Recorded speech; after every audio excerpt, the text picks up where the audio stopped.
We haven't actually. Oh, vamos a empezar muy bien. ¡Ay, Dios mío! ¡Qué lío!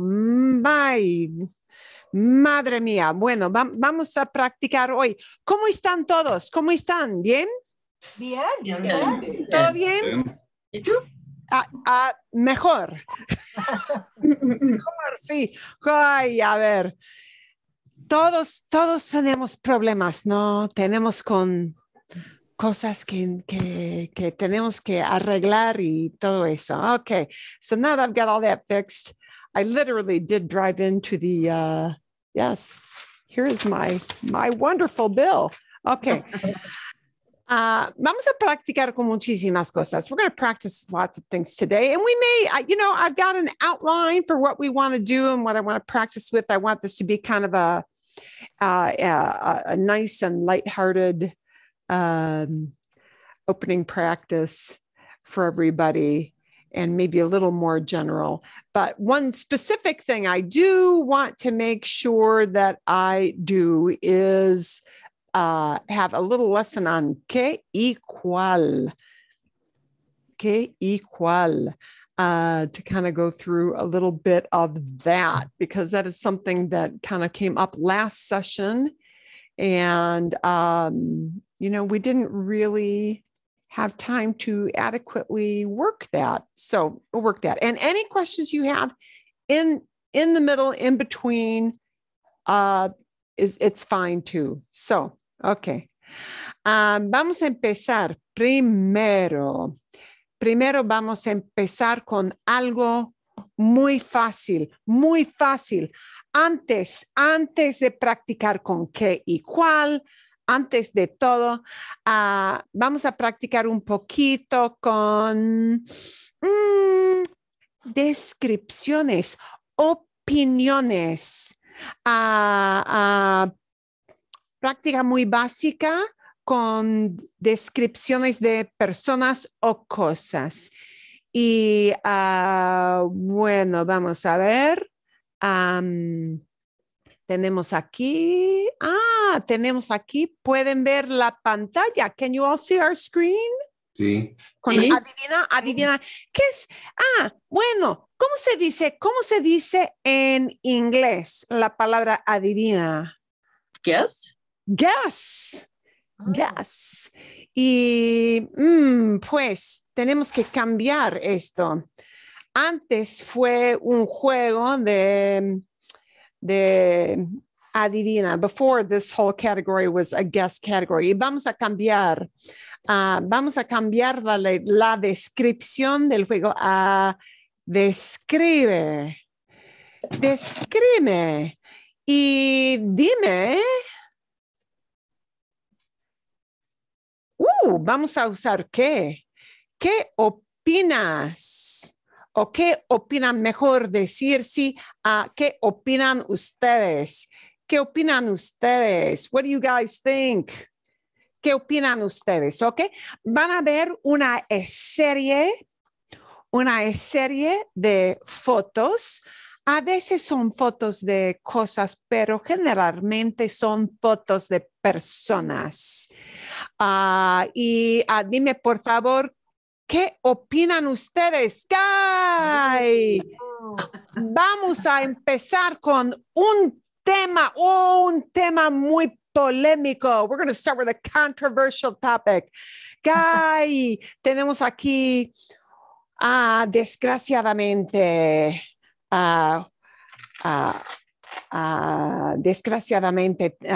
había una discusión muy fuerte entre estos dos señores. ¿Qué opinan? ¿Qué opinan ustedes? ¿Qué opinan ustedes de Will Smith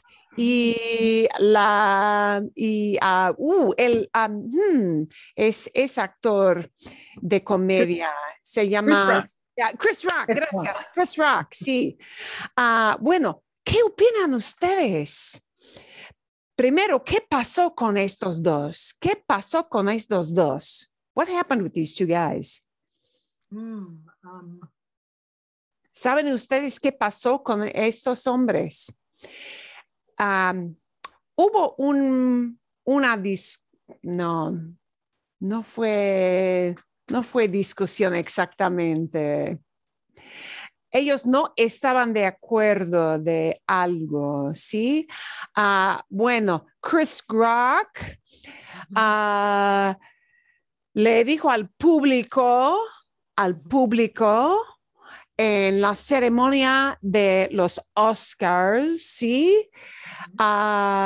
Les dijo, les dijo un chiste, una broma de la esposa de Will Smith, que a ella no le gustó, which she did not like, y a su esposo no le gustó. ¿Y qué pasó?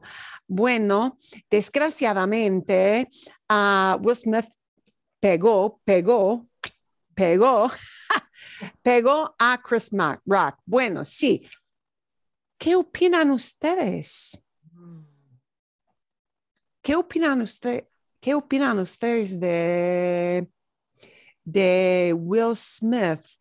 ¿Tenía razón? Was he right?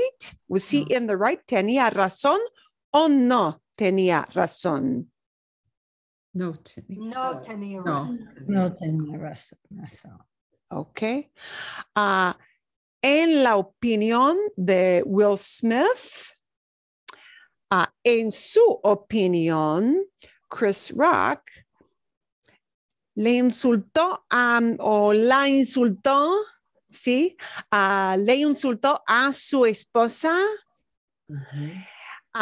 y, bueno, sí, pegó a Chris Rock, pero no tenía, fue fuerte, ¿sí? Una acción bastante fuerte.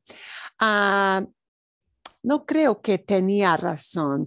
No debía, Chris Rock no debía de burlarse quizás de la mujer por causa de su falta de pelo, pero es muy fuerte pegar a alguien, ¿sí?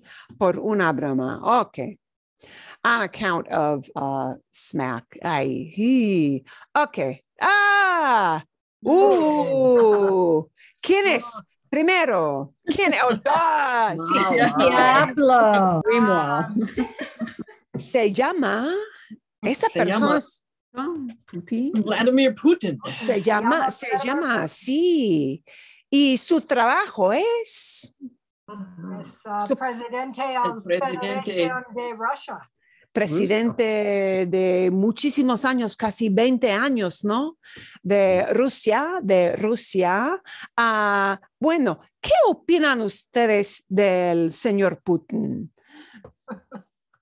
Es un hombre muy malo. Muy mal. Muy mal hombre. Sí. Es un hombre de fuerte opiniones también, ¿no? Pero quiere subjugar a Ucrania, quiere tomar Ucrania dentro de la nación de Rusia otra vez. Ok. Entonces, ustedes tienen mala opinión del señor Putin, ¿verdad? Sí. Verdad. Ok. Próximo, siguiente. Tenemos una representación de algo, no es una persona, ¿sí? Es una representación de Twitter, ¿sí? Hay un verbo en español, para que sepan, just so you guys know, se dice, y voy a escribir el verbo, ¿sí? El verbo de usar Twitter en español, es tuitear. To tweet es una palabra prestada. This is a loaned out word for sure. Sí, es tuitear. It's like tutear. Sí, With an es- I stuck in there. es una interpretación fonética del verbo to tweet en inglés, pero en español se dice, sí, legítimamente, tuitear. ¿Usan ustedes Twitter? No. No uso. ¿Alguien? No uso. ¿Nadie? No. ¿Nadie? ¡Wow! ¡Wow! Personalmente, yo no leo Twitter ni escribo nada en Twitter. Para mí es un método de chismear. This is a method of gossip para mí, sí, en mi opinión, pero pues de verdad no tengo tiempo para tuitear, ¿no? Para mí me costaría muchísimo tiempo usar Twitter. For me, it would cost a lot of time to use it. Pues, ok. Facebook es bastante. Sí, me imagino si eres una persona joven, hay muchos, creo que hay más jóvenes que se comunican con Twitter, ¿verdad o no? Sí, más jóvenes, sí. O quizás no. Claro que hay personas mayores que también usan Twitter, pero creo que no es tan popular con los mayores como yo, ¿no? Quizás me equivoco, ¿sí? Aquí tenemos la familia real. Una colección, pues el pobre que está muerto, sí, ok. Con la excepción del príncipe, el esposo de la reina, sí.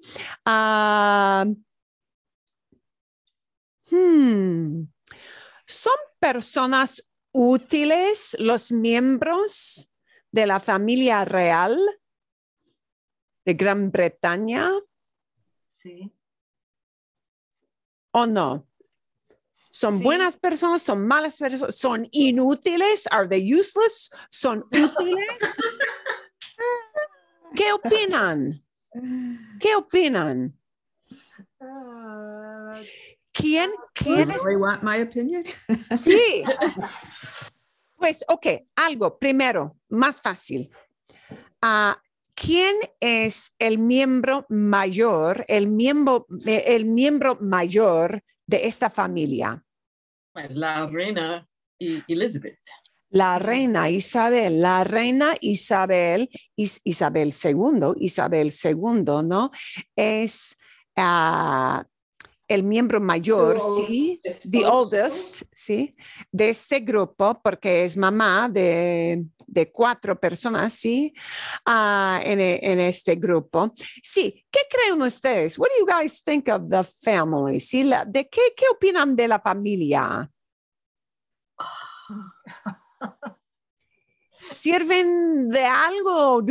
Are they useful for something? Sí. Más o menos. Ok. Por ceremonios. Ceremonias. De acuerdo. Ceremonios. Participan los varios miembros, the several members, los varios miembros de la familia real participan en ceremonias, ¿sí?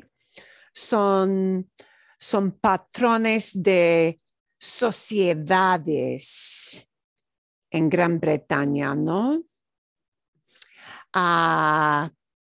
Pero hacen algo para gobernar. Do they do something really to govern? ¿Hacen algo para gobernar? No. Ya no. Not anymore, ya no, ¿sí? Ella es reina titular. ¿verdad? Es reina titular. She's a titular queen, pero no gobierna como el ministro, el señor Johnson de Gran Bretaña, ¿verdad? ¿Cómo se dice figurehead? Oh, figurehead. Es, perdón, figurehead. Qué buena pregunta. Vamos a ver, figurehead. No sé exactamente. Es una reina titular. Tiene título, she has a title, pero es ceremonial. Ceremonial. Su trabajo, aparte de la nación de Gran Bretaña, es principalmente algo para participar en ceremonias y de vez en cuando tiene un trabajo de verdad, pero no hace tanto como los otros ministros, ¿no? Bueno. Ok, vamos a pasar a otra. Otras personas. ¿Quiénes son estas personas? ¿Quiénes son? Julia Child. Se llama Julia Child. Cocinar. Sí. ¿Qué hace ella? ¿O qué hacía? What did she used to do? ¿Qué hacía Julia Child? Y más que cocinar, let's make it into a whole sentence. Ella, ¿qué hacía? What did she used to do?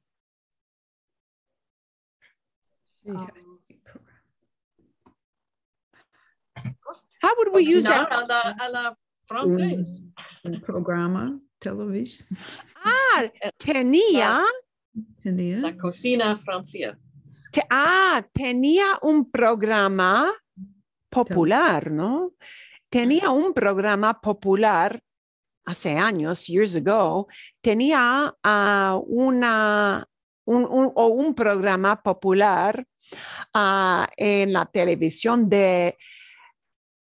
un programa de cocinar al estilo francés, ¿verdad? Al estilo francés.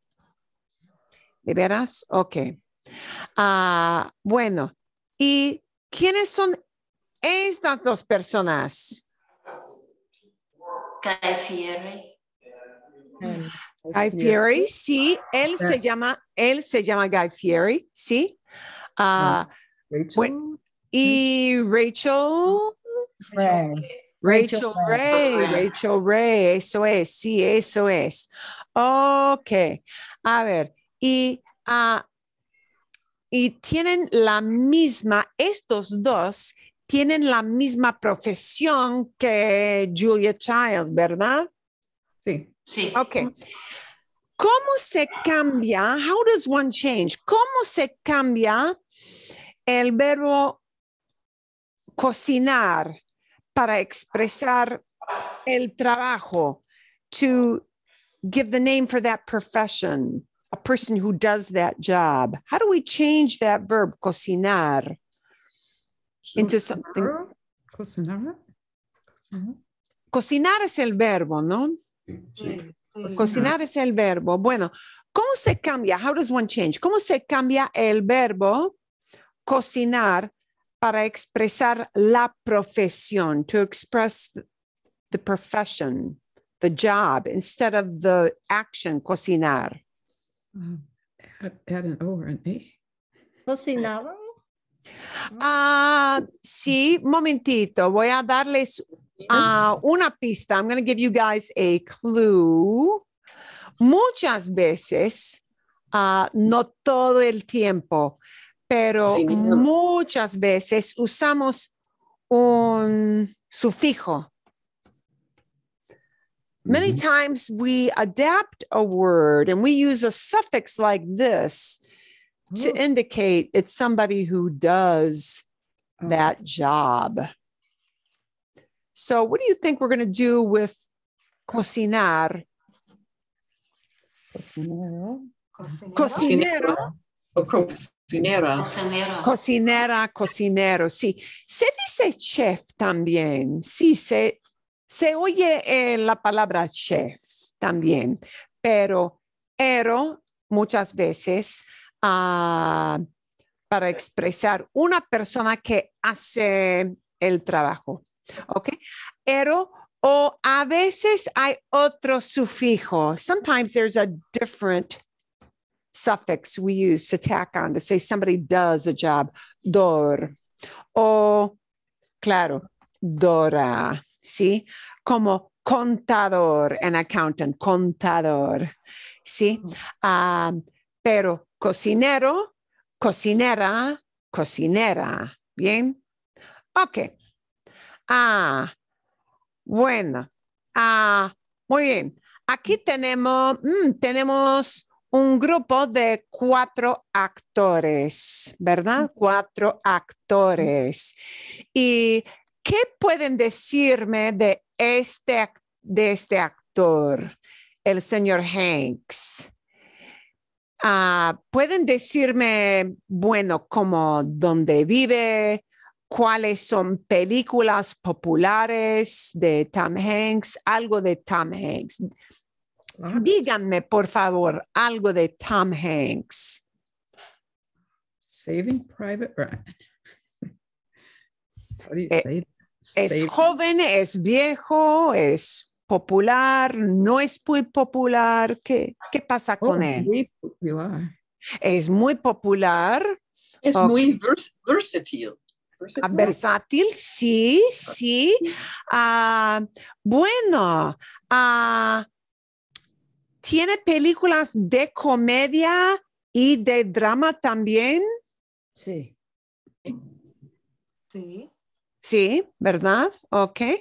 ¿Cuál es una película popular, una película muy conocida? Very well known. Forrest Gump.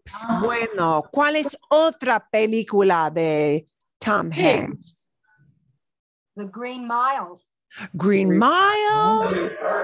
Sí, excelente. Bien. Otro. Big.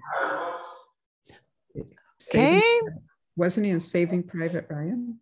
Ok, bien. Bueno, a ver, ¿cómo se llama este actor? Leonardo DiCaprio. Leonardo DiCaprio. Leonardo DiCaprio. Bueno. Si podemos comparar, ¿qué podemos decir de estos 2 actores como comparación? If we were to compare these 2 guys, what might you say to compare these 2 guys? Puede ser opinión o un hecho, could be a fact, puede ser opinión, no importa. Anything about their ages, about their abilities, about the kind of work they do. Sí, pueden usar una descripción para comparar. Leonardo DiCaprio, joven. Joven Day. Es joven. Sí, es más joven que Tom Hanks. Sí. Okay. He is younger, claro, sí. Tiene como 40 y algo, unos 40 años, ¿no? Bien. ¿Cuáles son algunas películas famosas de Leo DiCaprio? Titanic. Titanic, sí, muy Titanic. Bueno, ¿era muy joven o un poquito mayor cuando hizo Titanic? Muy joven. Era muy joven cuando hizo la película Titanic. Sí, bien. Bueno, ¿Pueden decirme otra película de Leo DiCaprio? Blood Diamond. Ah, sí, sí. How would you say that in Spanish? Sago? Sago for blood? Ah, diamante de sangre. Sangre. Diamante de sangre, creo. Muchas veces cuando se traducen las películas no es igual. Many times when they translate movies, they'll either do a straight translation or it'll be something that you totally don't expect. It's one of those things that kind of can shift around a lot. Movie titles get changed sometimes entirely when they translate it for a foreign audience, just to make it more marketable in the country. So I don't know the title. I know Titánico es el Titánico en español, pero Blood Diamond no sé si guarda, si usaban las mismas palabras como diamante de sangre o no. Bueno, Leo DiCaprio también tiene una película nueva, sí, en Netflix que se llama Don't Look Up. No, miren, sí, Don't Look Up. Y no sé cómo se traduce. I don't know how they translate that. Si usan, sí, no miren por arriba. No miren por arriba. Don't Look Up. Quizás. Ok. Bueno, aquí tenemos actores o actrices. ¿Actrices? Actrices. Actrices. En español tenemos dos palabras distintas, ¿sí? Actor para hombres, ¿sí? Para un hombre. Y actriz. Actriz que se escribe A-C-T-R-I-Z, con Z, with a Z at the end, actriz. Tenemos dos actrices. ¿Cómo se llaman las dos actrices aquí? ¿Cómo se llama la actriz a la izquierda? The one on the left. La actriz a la izquierda. Nicole. Se llama Nicole Kidman. Nicole Kidman. Bueno, sí. ¿Y qué saben ustedes de Nicole? What do you know about Nicole? Mary. ¿De dónde es? Es de Australia. Es de Australia, sí. No es originalmente de Estados Unidos, ¿verdad? Es de Australia. Bueno, ¿quién fue un esposo? Sí, fue Tom Cruise. Tom Cruise fue. ¡Boom! En el pasado, ¿no? Adiós. Adiós a Tom Cruise. Sí, ella se divorció de Tom Cruise. Tom Cruise fue su esposo. Sí, ya no es esposo. Fue esposo. Ella se divorció de Tom Cruise. Y ahora, ¿saben ustedes quién es su esposo ahora? Keith Urban. Keith Urban. ¿Quién es Keith Urban? ¿Es actor?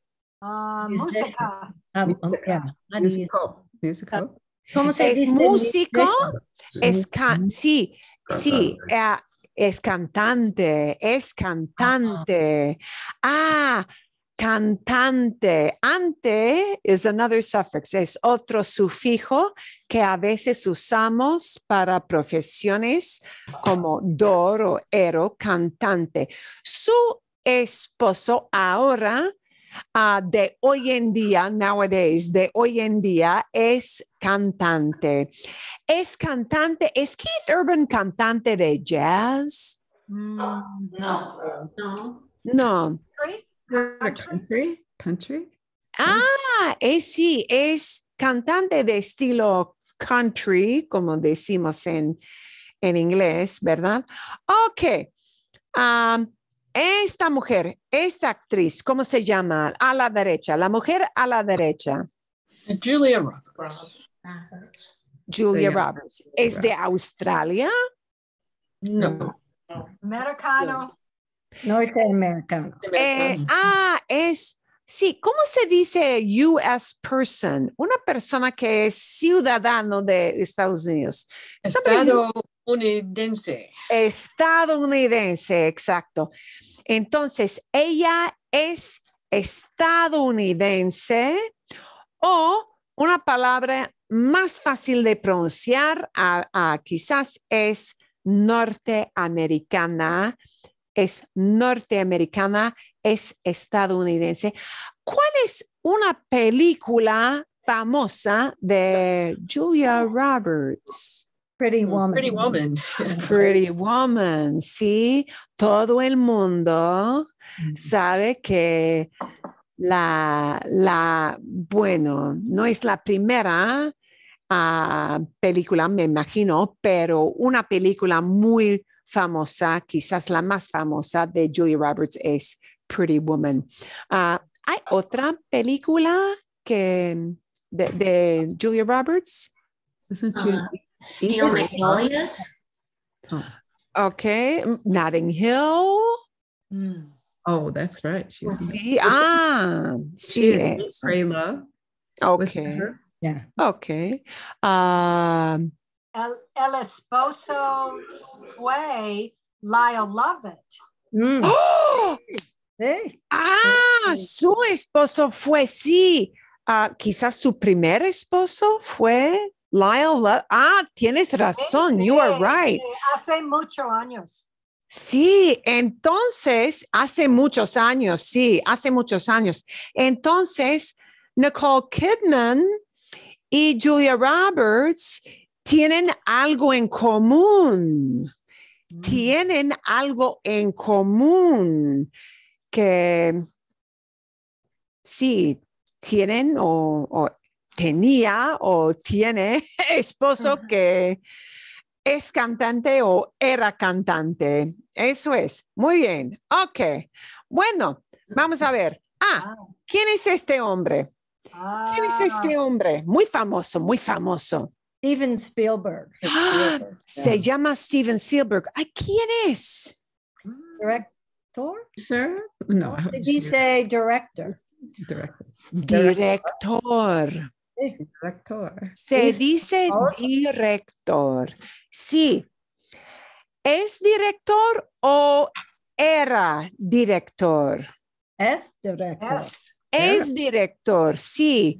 Todavía es director. ¿Saben ustedes cuál es su película?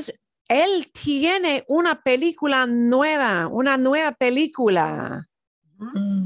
¿Cómo se llama? West Side Story. Sí, West Side Story.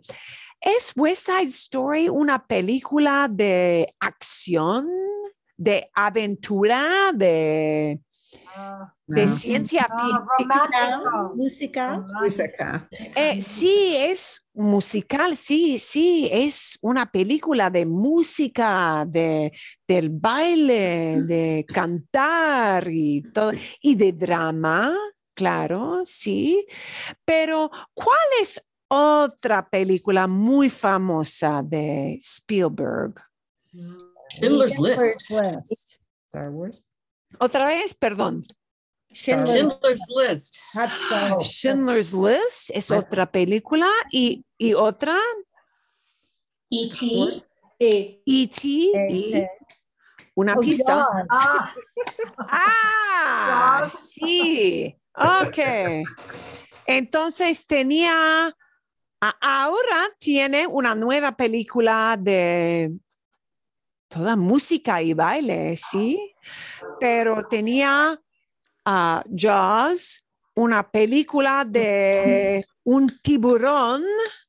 Tiburón, sí. Una película de horror, ¿no? Sí. Una película de horror. Tenía una película como de ciencia ficción, como E.T. Sí. Entonces es un director muy talentoso, ¿verdad? Sí. Muy talentoso. Ok. Y aquí tenemos dos personas, no son directores, pues quizás en algún sentido, maybe in some sense. Pero, ¿quiénes son estos hombres? ¿Alguien sabe cómo se llaman estos dos hombres? El hombre a la izquierda, ¿cómo se llama este? What? Louis Armstrong. Louis Armstrong. ¿Quién era Louis Armstrong? Músico. Era músico. Era músico muy famoso, un músico estadounidense muy famoso. ¿De qué estilo? Jazz. Man. Jazz, sí. Tocaba con una banda de jazz, sí. En algún sentido era director, ¿no? Pero director de una banda. Bueno. Y su instrumento favorito, me imagino, era la trompeta, ¿verdad? ¿Y quién es este hombre? B.B. King. B.B. King. También era músico de jazz, sí. Guitarrista, ¿verdad? Guitarrista. Ok. Entonces, ahora, ustedes saben que hay muchos sufijos. There are lots of suffixes. Hay muchas maneras de usar sufijos. There are lots of suffixes we can use to talk about what somebody does for a living. Sometimes it's like cantante, sí. Odora, sí. Ista, era o ero, perdón. Ante como cantante, dor como director, autor, T-O-R, director, ¿sí? Hay muchos sufijos que podemos usar para hablar de una profesión, ¿verdad? De una profesión. ¿Ok? A ver, bueno. Dora. Also Dora. Odora, sí. Gracias. Odora. Exacto. A veces tenemos que añadir. Hay un esfuerzo, pero no muy fuerte en la lengua española de expresar profesiones sin género, pero no tiene mucha fuerza. There is kind of a bit of a very weak push to try to get gender-free designations for some pronouns, but it's weak. And I think it is not something that is going to fly in the near future, para que sepan, so you guys know.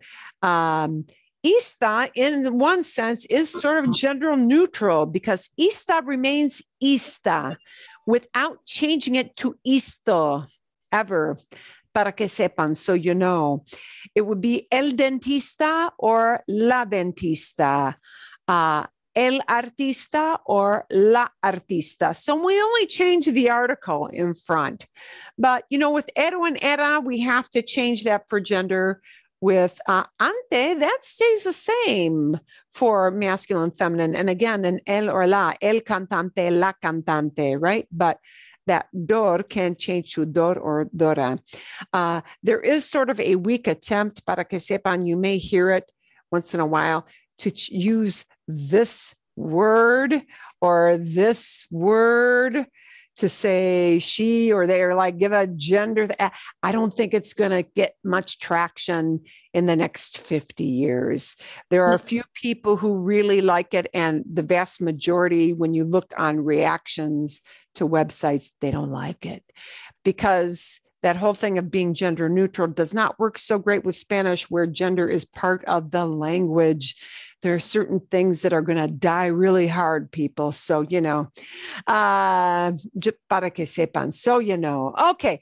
Y tenemos 4 personas más, ¿sí? Ok. ¿Y quiénes son? ¿Quién es este hombre? ¿Quién es este hombre aquí? Andy Warhol. Andy Warhol. ¿Quién era Andy Warhol? ¿Quién era? Who was he? Un artista. Era artista. Sí, era artista. ¿Era Pintor. escultor o pintor? O Pintor. pintor. ¿Era pintor clásico? No. No. No era pintor clásico, no. Su arte era arte bastante Moderna. Sí, eso es, sí. Ok, vale. Bueno, ¿quién es este hombre? Who's this man? Picasso. Pablo Picasso. Pablo Picasso. Bien. ¿De dónde era Andy Warhol? ¿De dónde era? 70s, 80s. Estados Unidos. De Estados Unidos, sí. Era de Estados Unidos. ¿De dónde era Pablo Picasso? De España. España. Originalmente de España, sí. Vivía muchísimos años, al fin de su vida, vivía muchos años en Francia, pero originalmente nació en España, sí. Se fue a Francia después de la Guerra Civil española para vivir en Francia. Ok. Perdón. Picasso era artista moderno o artista clásico, de estilo clásico. Moderno. Moderna. Muy moderno. Moderno. Muy abstracto, ¿sí? De obras muy abstractas. Ok. A ver, bueno, ¿quién es esta mujer? ¿Saben quién es esta mujer? La rubia aquí. Adele. Adele, se llama Adele. ¿De dónde es Adele? ¿De dónde es? Gran Bretaña. Inglaterra. Es de Inglaterra, es de Gran Bretaña, sí, del Reino Unido, sí. ¿Y cuál es su profesión? Cantor. Es cantante. Es cantante popular. Es muy popular Adele con los jóvenes. Sí. Sí. Todos. Con todos, sí, con todos, especialmente con los jóvenes, pero también es popular con todos, con personas de todas edades. Ok, ¿quién es esta mujer aquí? Is that Whitney Houston? Tina Turner. Tina Turner. Tengo que decirles que Tina Turner para mí es una de mis cantantes favoritas. Bueno, Tina Turner, sí. ¿Es de Inglaterra? No. Es de Estados Unidos. Es de Estados Unidos, sí. Pero creo que Tina Turner quizás es más popular con la gente mayor, ¿no? Es más popular, sí, ¿están de acuerdo ustedes? Sí, que es más popular con la gente mayor que la gente joven, ¿verdad? Ok, a ver. Bueno, ok, un poquito para hablar de eso. Ok, Entonces vimos un poquito de descripciones de personas. We'll do some little guessing games. Next week, I will give you some pictures of people. I will give you some clues and see if you can guess the person next week. Okay, I'll give you some clues in Spanish and it'll be a guessing game, but I'll give you all the clues in Spanish and I'll keep them pretty simple. And we'll see if you can guess the famous person from our game. Okay, ¿está bien? Sí. Okay. Bueno, a ver, quiero explicar y quiero tener una lección pequeña. I want to have a little short lesson on this issue of qué y cuál, qué y cuál. Y voy a usar una pantalla. I'm going to use a little screen here. ¿Pueden ver la pantalla blanca? Can you guys see the white screen? ¿Sí? Sí. Bien, ok. Y vamos a escribir un poquito aquí. Y esto es una pregunta porque es algo que causa, es algo que causa confusión muy a menudo. This causes confusion quite a lot. These two words, we know a lot of words. First of all, what kind of category? ¿Quién sabe? ¿Quién sabe? Una categoría. What do we call these kinds of words like que and cuál? Interrogative. Interrogatives. Interrogatives, sí. ¿Cuál es el trabajo de una palabra interrogativa? What's the job of an interrogative word? What purpose does it serve? Asks a question. Asks a question. Right. It defines a question. It asks a question. It asks for specific kinds of information. Okay. So it asks for a specific kind of information, an interrogative word. And ¿qué quiere decir qué en inglés? What? What? Okay.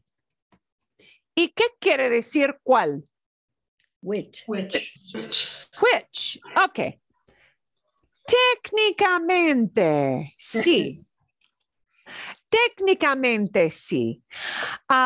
This is something that came up as a question from more than one person last session. So I want to open with this porque quiero empezar con esto, porque es un principio, es algo muy, muy básico de la lengua española, pero es algo que les confunde a muchos. This confuses many.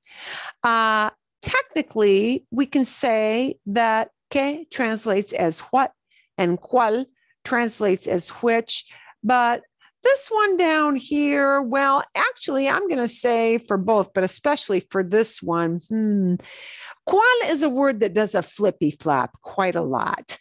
And first of all, you should also know that cuál, la palabra cuál tiene dos formas, cuál y hay otra forma de cuál. ¿Cuáles? ¿Cuáles? ¿Cuáles? A veces, no siempre, pero a veces, sometimes, usamos una forma plural de cuál. Y la forma plural es cuáles. Okay, vale. And it is true. If you look up that word cuál, it will say which. But you know what? A lot of times we really use cuál, where in English we will use what. So this is why it becomes kind of confusing. I want us to take a quick look. We could say sometimes that cuál might be used with the verb es, but you know, we can also we can use que can be used with the verb es, but cuál can also be with the verb es. So that still doesn't help us, does it? We're going to show you one other thing, one word which often, but not always, may be a hallmark, a clue, a tag word that is used with one of these two is the word de. Sometimes you will hear cuál de, cuál used with de. You will not hear que used with de all that much. You might hear de que, but not after que. All right.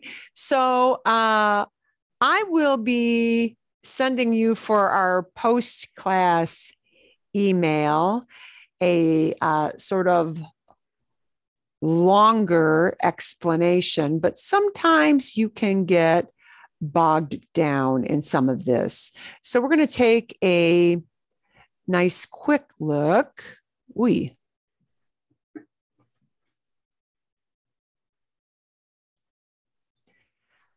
The key with que y cuál is more in the actual context than anything else. So we're going to take a look at a little video and then see if you guys can figure some things out. Bear with me while I get everything set up here. Okay, a ver. But sometimes we say which, and you'll hear some people say, what's the difference? And then somebody will respond by saying, well, que is what and cuál is which.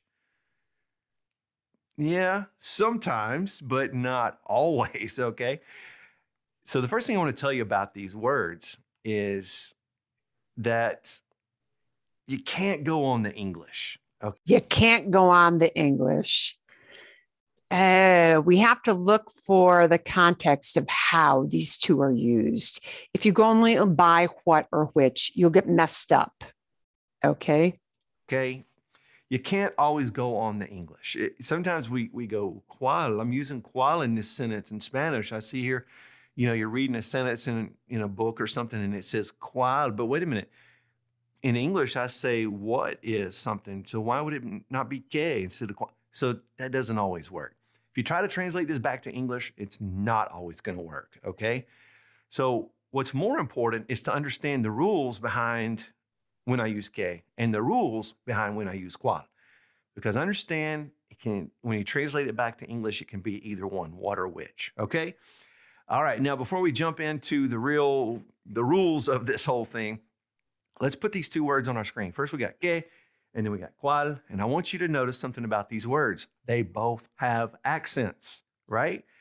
Now, this doesn't matter so much for you unless you're like writing term papers, which you're not. But interrogatives carry an accent mark. They just all do. They have to. But that is a written convention, and you know when you speak, it's kind of meaningless. Both of these words right here can also be used without accents. They can. But they change the meaning and they're used a little, they're used a little bit different. They're used in a different way. So without an accent mark, if you see these used, what it means is it's no longer asking a question. It's tagging on to form a clause.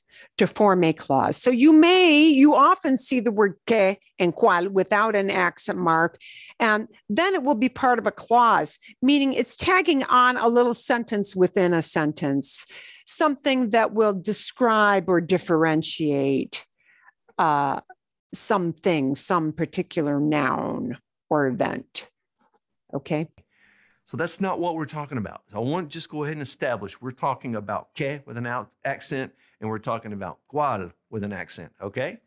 All right, so now that we know which ones we're talking about and we know that we can't always rely on what the English translation is, let's just jump into the rules, okay? So first of all, let's talk about the word que. All right, now I want you to know that que is always que, whether it's singular or plural, all right? So it's always going to be que. Here's an example. You know, if I say, ¿de qué color es tu carro? What color is your car? Well, And here we do have a de, but the de comes in front of que. De que. Okay. that's que. Or if I say, ¿qué hora es? Okay, still que. And if I say something plural, like, ¿de qué color son sus zapatos? What color are her shoes? It's still que. Okay, so it doesn't matter what you're talking about, if it's singular or plural. It's always going to be que. But now, cuál, we can make plural. All right. So if we say cuál in the plural like this, we have cuáles, cuáles, but that accent still stays there. Okay. So that's something you can go ahead and just put in your brain. Always going to use an accent with these two words, no matter what. All right. Here we go. Now let's start talking about the rules behind que. Let's do that one first. And we can sort of lay a groundwork and then move into cuál after that, okay? Now, first of all, we do want to use que most of the time when we say what, okay? That's not a blanket rule though, okay? But most of the time, que is just gonna be used for what? So que is used, first of all, for definitions, okay? If you're asking the definition for something, what is something, or you're asking to define something, a definition is que. Here's an And I'm going to expand that a little bit. Que is used for definitions and explanations. When you need an explanation, like, ¿qué haces? What are you doing? Okay. ¿Qué quieres? What do you want? We're asking for an explanation. Okay. But que is, when we use que with es, que es, it's always really going to indicate a definition. example. If somebody says, how little kids like to ask questions about big words. Let's put a big word in Spanish up here. ¿Qué es un electrodoméstico? ¿Qué es un electrodoméstico? What is this word? Define this word. Well, it's a household appliance, okay? So, ¿qué es un electrodoméstico? I'm asking you to define that word, so we're going to use que. So asking that question means I don't know what the word electrodoméstico means, and I'm asking for a definition, okay? That's when we use que with the verb es. All right. We can also use it when we're defining the characteristics of something, like maybe a job description. So if a kid asks, ¿qué hace una enfermera? And notice this is an explanation, really. ¿Qué hace? What does this person do? ¿Qué hace una enfermera? ¿Qué hace una enfermera? What does a nurse do? Define the job description. What do they do? That is que. Also, you're asking for that definition. Now, also, if you're asking for just a simple definition, when you say the word ¿qué significa? Significa. Okay? That's a common phrase. You're asking what a word means. ¿Qué significa? That's another way to ask for a definition. So if somebody said, ¿qué significa descubrimiento? Now, what does this word mean? ¿Qué significa descubrimiento? What does this word mean? Well, descubrimiento is a discovery, okay? So that's another way you might be asking for a definition of something, all right? Let's move into the next category. Que is typically going to also be used before nouns, okay? So if you're now, careful with this one. Que, this used to be hammered into my brain as a kid. We cannot use cuál in front of a noun. Only que can you be used in front of a noun. But I will tell you that is very much respected in Spain and very much not respected in Latin America. So in Latin America, they say it's okay to use cuál in front of a noun. So it depends on where you are. On this side of the pond, people might use either que or cuál in front of a noun. In Spain, they only accept that que can be used in front of a noun, and they get kind of persnickety about Saying that. what or which before a noun, it's going to be que. All right, so here's an example. What car do you prefer? Okay, and in English we'd say, wouldn't that be which? But it's before a noun. We're going to use que. ¿Qué carro prefieres? Also, I might just in general say, hey, what project did you end up doing? What project did you do? ¿Qué proyecto hiciste? Okay, what did you do? So no, in Latin America, you may hear people use cuál here, but in Spain, it's considered a no-no that you should use que here. Que in front of a noun. Proyecto is a noun, okay? That's another way. So we're putting that before a noun, so it would be que. All right, now, final way I want to talk about with que is that que is also used with a lot of idioms and exclamation phrases, all right? So somebody, first of all, an idiom is an expression that's used to express someone's thoughts. Sometimes it's figuratively, it's not literal. So those are idioms. But, I also just those phrases of exclamation, okay, like this one. Qué fantástico.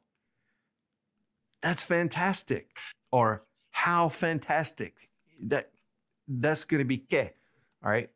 I might say, qué bueno. How good. Oh, that's great. That's good. Good. Here's another one. Qué lástima. Qué lástima. How sad, or what a shame. Okay, that's another way to use it. Or you might say, qué susto. What a fright that was, okay?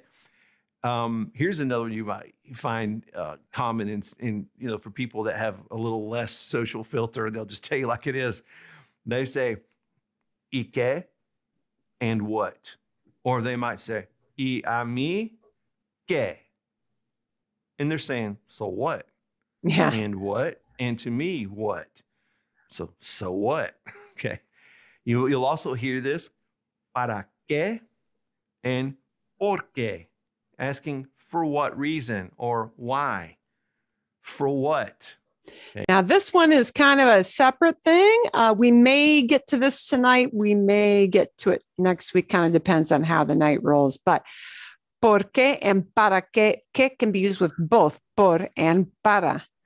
Por qué and para That's qué. para qué or por qué, depending on the situation. All right. I hope I've given you a good foundation for que. Let's talk about cuál. This is typically used before the verb ser, okay, unless you're asking for a definition. Okay, so if I'm not asking for a definition, it's before ser, it's going to be cuál, okay? So that's something you kind of have to separate. With ser, I got to make a choice here, okay? Before a definition, que. If not a definition, cuál. Here's an example. What is your phone number? ¿Cuál es tu número de teléfono? And so notice, even though in English we use what, you do not use que in this situation. ¿Cuál? Typically, frequently, a lot of the time is paired up with this verb es. ¿Cuál es or cuáles if it's plural, son. ¿Cuál es or cuáles son? And it's used to what it used to be explained as picking something out of the group, but that doesn't always help you so much. ¿Cuál es tu número de teléfono? You know perfectly well what a phone number is. You're not asking for a definition of what's a phone number. You're asking for, hey, what's your phone number? Okay. And we use ¿cuál es tu número de teléfono? So even though in English, your English brain screams out what, we do not ask that question as ¿qué es tu número de teléfono? Nunca, never. Okay. Always ¿cuál es? ¿Cuál es tu número de teléfono? I'm asking what, but it's before the verb ser, and it's not a definition. Okay, but now let's do one plural. ¿Cuáles son los países más pequeños del mundo? What are the countries most small in the world? So what are the smallest countries in the world? That's how we word that. So ¿cuáles son los países más pequeños del mundo? All right. So again, this can be translated back to English as what or which. So you kind of have to know the rules. All right, so if there's a group of something, okay, and you need to choose which one it is, we're typically going to use cuál, okay? Okay, now I'm going to define this a little bit better for you because a lot of you have said to me many times in the past, this is confusing, choosing one thing out of a group. ¿Cuál es tu número de teléfono? I'm not choosing something out of a group, or at least you don't think you're doing that. To the Spanish language way of thinking, you are, okay? But what you are doing is that you are choosing something out of a homogeneous group, okay? And I'm going to send you a video, I think later on as part of your homework that's going to show you what that means. When you're picking something out of like anything possible, it'll probably be que. But when you're picking something out of a homogeneous group, all things that are like all phone numbers, a list of all phone numbers, we're going to use cuál. Okay, we're going to use cuál when you're picking something out of a group, and these are all similar things. They're all phone numbers. They're all phone numbers. Obviously, there are examples depending on what the context you're talking about. But if we have a group of something and you're saying, which do you want? Then that's cuál. ¿Cuál quieres? Or if it's something plural, ¿cuáles quieres? Which ones do you want? Okay. But now if somebody asks you, what do you want? And it could just be anything. I'm not choosing from a group of things. It can just be anything. You would say, ¿qué quieres? Okay. That could be anything. What do you want? Could be anything. We're not choosing from a group, okay? Well, amigos, I hope that is giving you... ¿Qué quieres? Wow.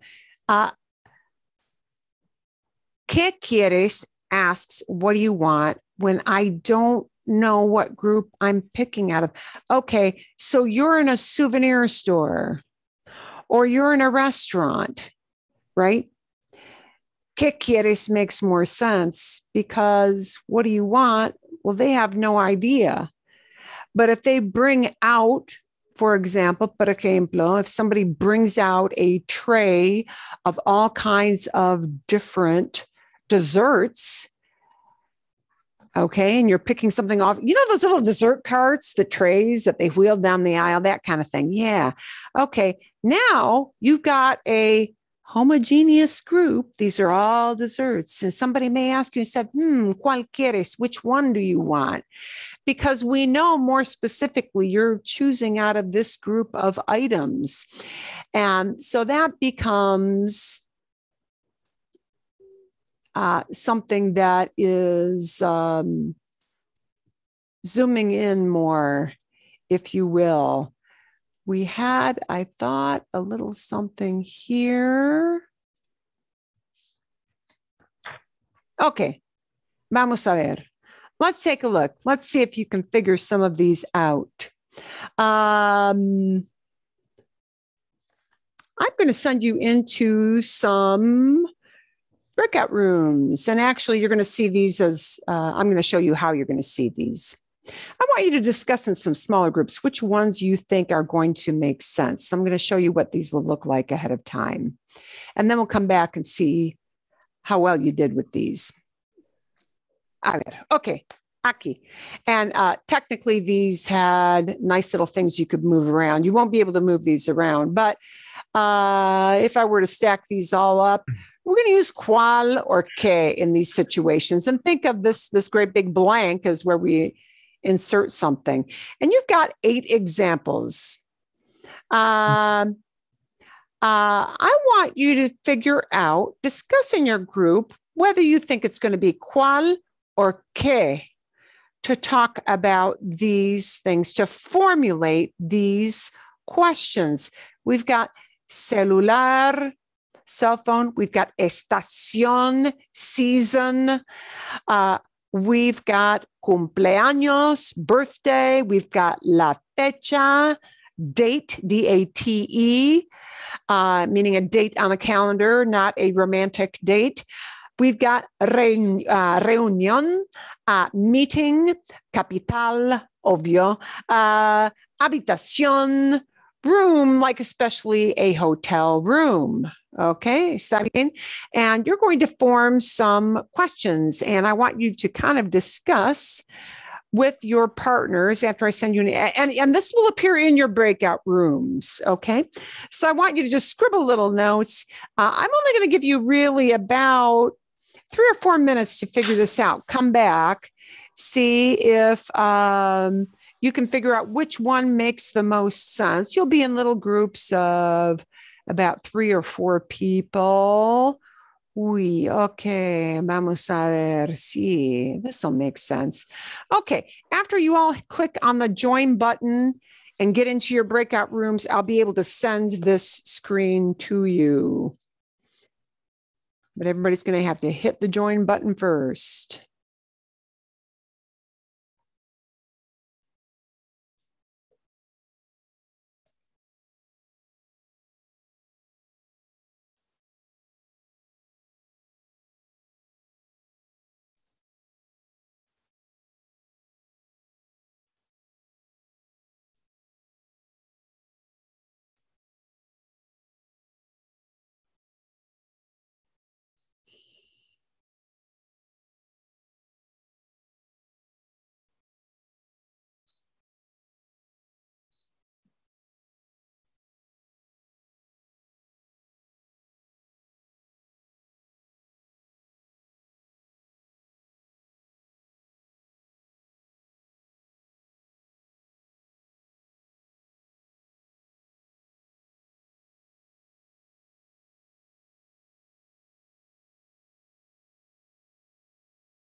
Okay. Fácil o difícil? Easy or hard? Bastante fácil. Bastante fácil. Ok. Bueno, vamos a ver. Okay. And the key is going to be really, as you move on, I want you to notice when people use these more, but it kind of helps to see some examples here and see if you can explain why you decided on one or the other. A ver, we're waiting on just a few more people to come back on in. They got lost. Got a little lost, yeah. It says you've got so many seconds, and if you don't hit the button, you wait till those seconds expire. Yeah. Oh. People can opt out or come back in. Okay. ¿Muy fácil o muy difícil? Más o menos. Más o menos, ok. Bien. Bueno, vamos a ver.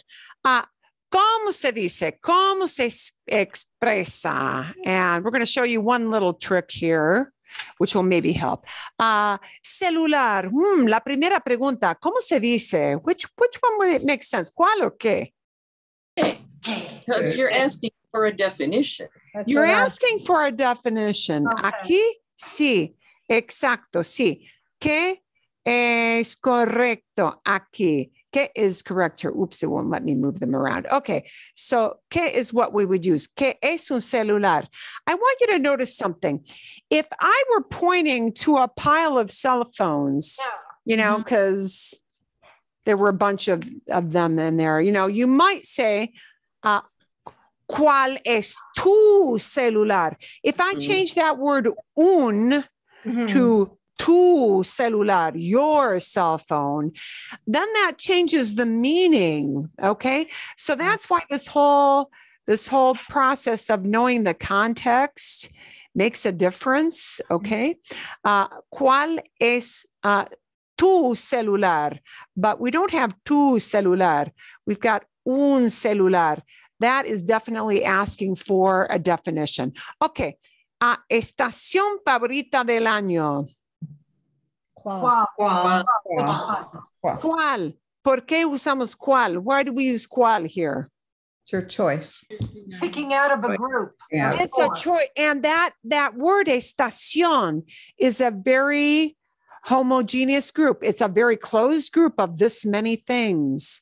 Otoño, primavera, verano, invierno, no? Okay, so yes, you're picking one out of a group of four. ¿Cuál es tu estación favorita del año? ¿Cuál es? Which one is? But you know, in English, a lot of times we say, what is your favorite season? You might express it as which, but quite often in English, we do say it as what. So that's why you can't strictly define cuál as always the word which. You know, sometimes in English, we do the flippy flop thing here. Número 3, con carro. Okay. ¿Qué? ¿Por qué? Why? I would say cuál. Pregunta. Okay. It's before a noun. It's before a noun. If you're in Spain, they're going to consider it a big faux pas. Pardon the pun that we're using a French term, faux pas, a false step. En España, ¿qué carro quiere usted? In Spain, it's going to be very strictly ¿qué? Do not be surprised, however, if in Latin America, people use cuál in that situation. Okay. Well, you know, that to me is you're definitely asking which one do you like? Yes. Or which one do you want? Yes. Sí. Okay. Entiendo. I do understand that. Just so that you know, because in Latin America, there is this tendency to sometimes use cuál there. They may use ¿qué? They may use cuál. They will both be, in Latin America, both would be considered correct. Marilyn? Sí, dime. If you remove the word carro, you simply say, ¿qué quiere usted? Sí. Sí, es muy fácil. Exacto. Sí. Es buen método. That is a good method of thinking about that. ¿Qué quiere? What do you want? Yeah. But, you know, somebody could say cuál quiere and just gesture to the lot. Right? Hay un grupo. Hay un Luego, grupo. ¿sí? Exacto, exacto. Muy bien, muy bien, muy bien. Entonces, hay un grupo. There you got a definite group. Ok, entonces, ustedes entienden, ustedes están empezando a ver, you're starting to see that it depends on the situation, the context in which we're using this. Okay, how about this word cumpleaños? ¿Cuál?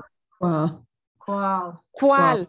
¿Cuál es tu cumpleaños? En inglés decimos, what's your birthday?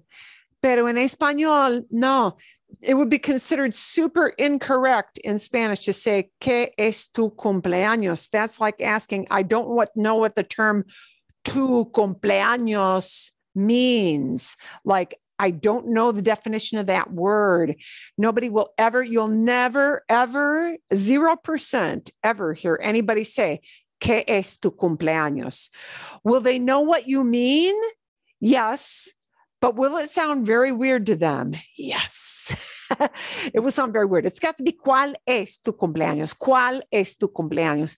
They think of that in terms of there are 365, or in leap year, 366 days. That could be, right?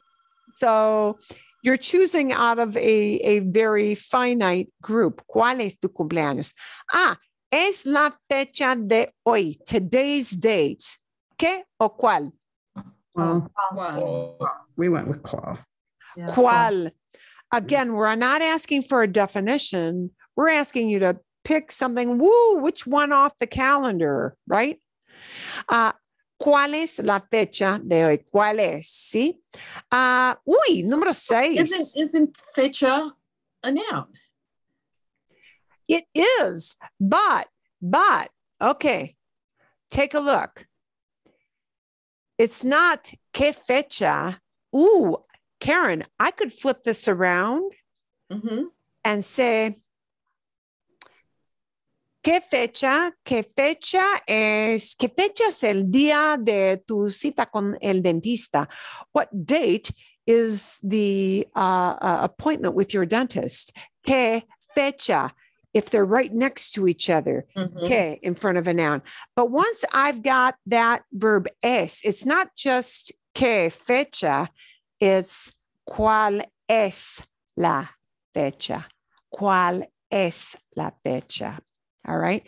And I'm not asking you to define the word fecha. Right. No, I thought it was cuál because that's how I've always heard it. It's how you always hear it. If we're looking at nouns, then that just... Yeah, that's how you always hear it. And you know what? When your heart of hearts says, this is the way I always hear it, there's a reason for that. Yes, that's the way you always hear it. ¿Cuál es la fecha? Okay. And now we've got 6. Día es la reunión. Okay. Well, día is a noun. So ¿Qué día? Día is a noun. It's right next to that noun. In Spain, it's considered only correct to say ¿qué día es la reunión? You may, in Latin America, someone could choose to say that as ¿cuál? Okay, so depende. It depends on where you are and what the customs are in that place. Número 7. La capital de Colombia. Well, I could do either way. ¿Cuál?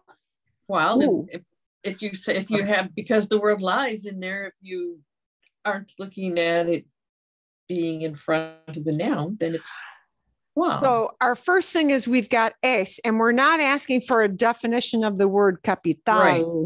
Yeah. Right. ¿Cuál es la capital? We're choosing out of all the possible cities, a group of cities, a group of things that are all cities, to define one as capital. ¿Cuál es la capital? ¿Cuál es la capital? Okay. But if and you know the capital of the Colombia, why would you not do the K? Because there's only one capital of Colombia. Why would you not use que?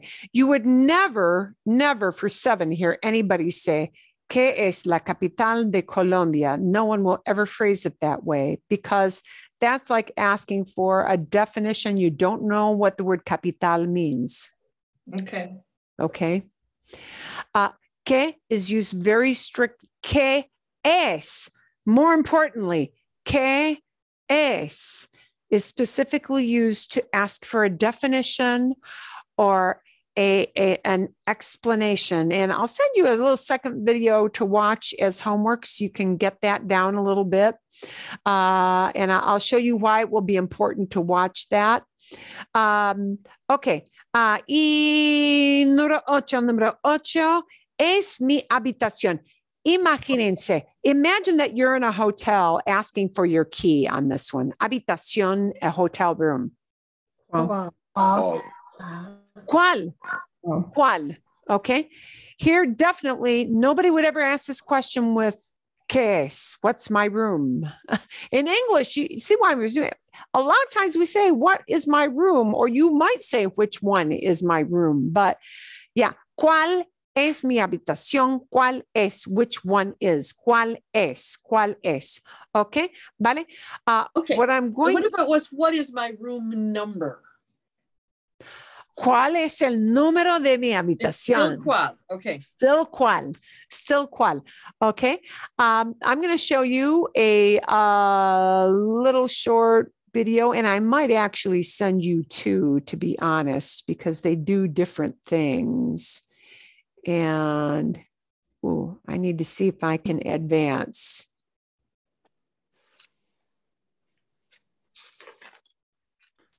He's going to show you very, very specifically by showing you specific items when we use que and when we use cuál. I'm trying to get to a little still screen here. Okay, bien. Momentito. I'm going to show you something.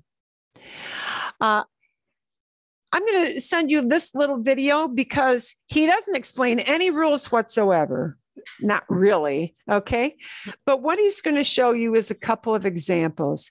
He's going to ask what you want to eat versus which one of these things, which are all alike, do you want? So he's going to show you in a very contextual situation when somebody might flip around and use cuál, and when somebody may flip around and use the opposite word, que. Okay, when we're asking for anything out of an infinite group versus cuál, out of something out of a group of all things that are kind of similar. And it will show you very sort of graphically in a pictorial sense when we use que and when we use cuál. Okay. And what I want you to try to work up is maybe 3 little questions you might use after you watch that video. And I'll send you actually a second video on it.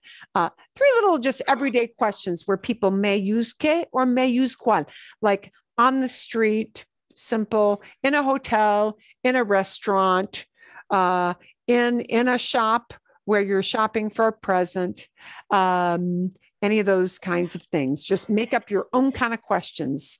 Okay, 3. But watch the videos. Watch the video first.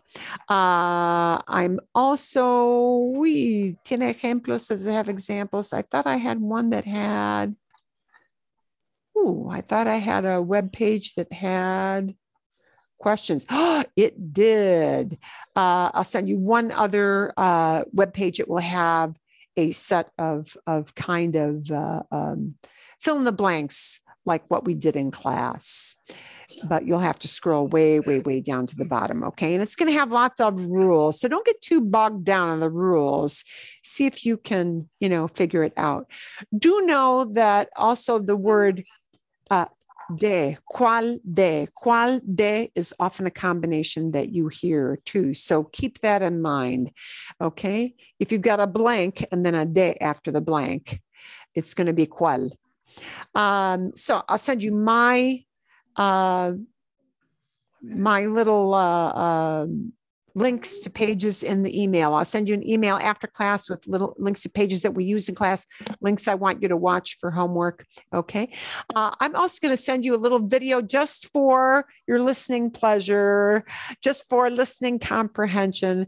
It's going to be a little trip-related video, nothing about grammar really at all, but a little trip-related video. See how much you can pick up in the video, and you can come back next week with questions if there's anything in the video you didn't understand or a little expression that like this didn't make sense.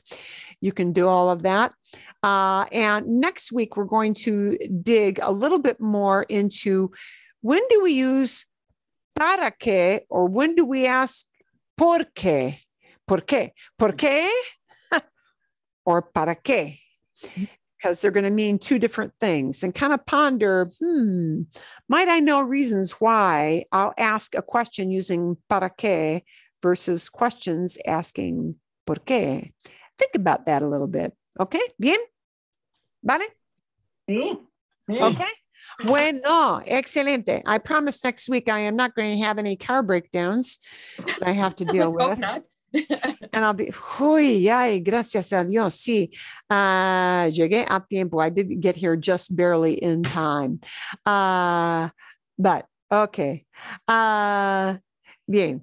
Vale. Are there any other topics before we leave today? Are there any other topics that you have as a burning question in your mind, something you absolutely want to do during this session, something you absolutely want to practice? See, Pat.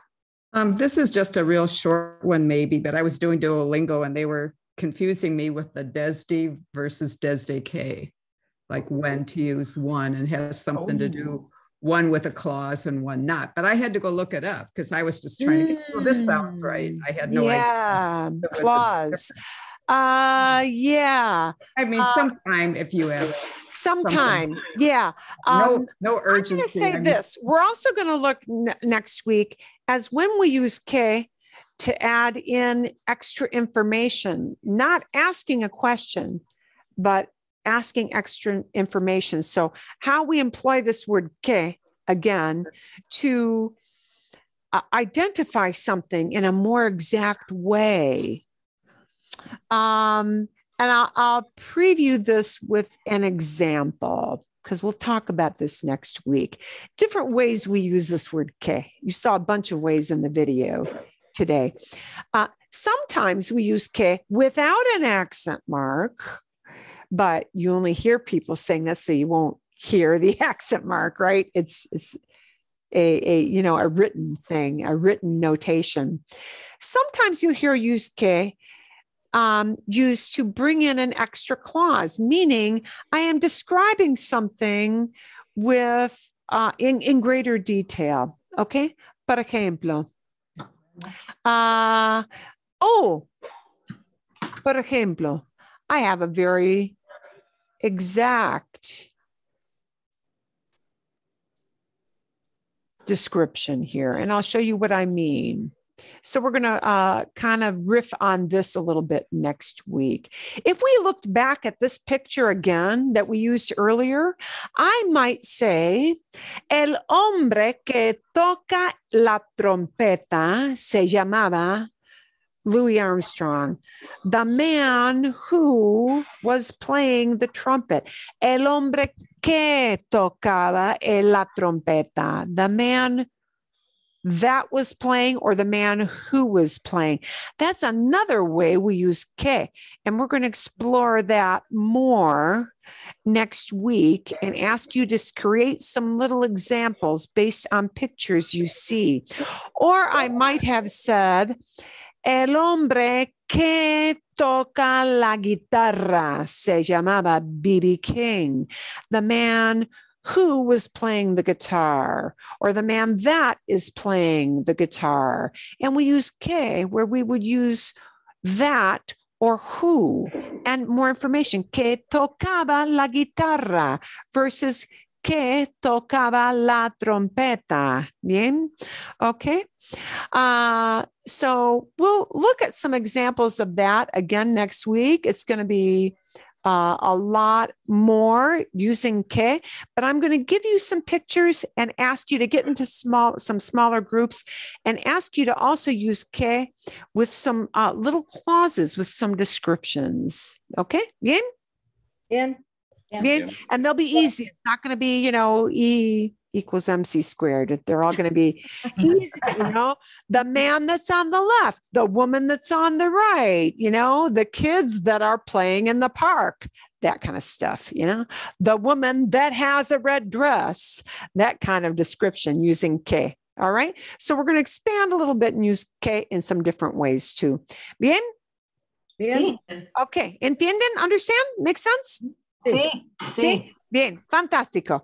Ok, entonces nos vemos la semana que viene. We'll see you next week. Next week, you're going to go into some groups to share some of your examples of que and cuál, or maybe we'll use that for the big group. And we'll talk a little bit about the video that you'll be listening to see if you have any questions on that.